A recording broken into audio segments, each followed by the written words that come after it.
బ్రాహ్మణులపై white house వాణిజ్య సలహాదారు Peter నవారో సంచలన వ్యాఖ్యలు చేశారు. ట్రంప్కు అత్యంత సన్నిహితంగా ఉండే అతి కొద్ది మంది వ్యక్తుల్లో పీటర్ ఒకరు. ఈయన చేసిన వ్యాఖ్యలు అటు అమెరికాతో పాటు ఇండియాలో కూడా పెను సంచలనంగా మారాయి. ఇంతకు ఆయన చేసిన వ్యాఖ్యలేంటి?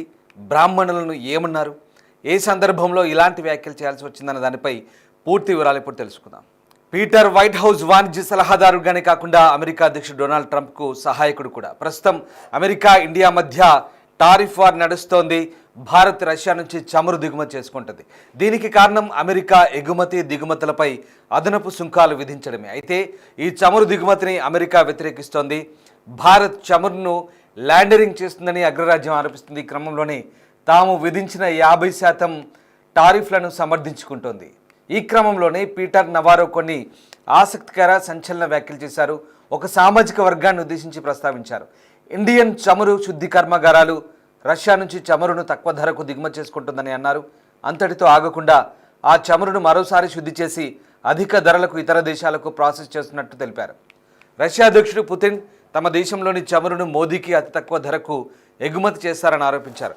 వాటిని ప్రజాధనంతో ప్రభుత్వాలు కొనుగోలు చేసి ఇతర దేశాలకు అధిక ధరలకు ఎగుమతి చేస్తున్నట్టు తెలిపారు. ఈ లావాదేవీల ద్వారా బ్రాహ్మణ కుటుంబాలు అధిక మొత్తంలో లాభాలు లబ్ధి పొందుతున్నట్లు సంచలన ఆరోపణలు చేశారు.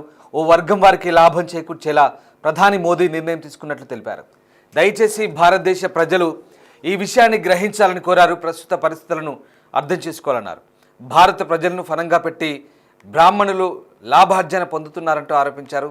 దీనిని ఆపేందుకు తాము ప్రయత్నిస్తున్నామని తెలిపారు. ఈ క్రమంలోనే టారిఫ్లు విధించినట్టు చెప్పారు. ఈ వ్యాఖ్యలు అమెరికా ఇండియాలో పెను సంచలనంగా మారాయి.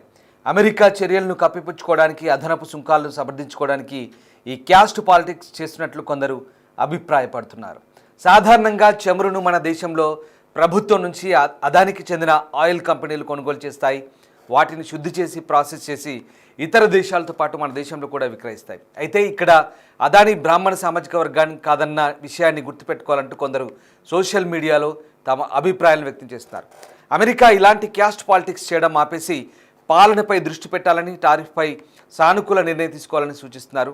మరి దీనిపై అమెరికా అధ్యక్షుడు ఎలా స్పందిస్తారన్న దానిపై ఆసక్తి నెలకొంది. పీటర్ నవారోపై ఎలాంటి చర్యలు తీసుకుంటారో అన్న చర్చ కూడా మొదలైంది.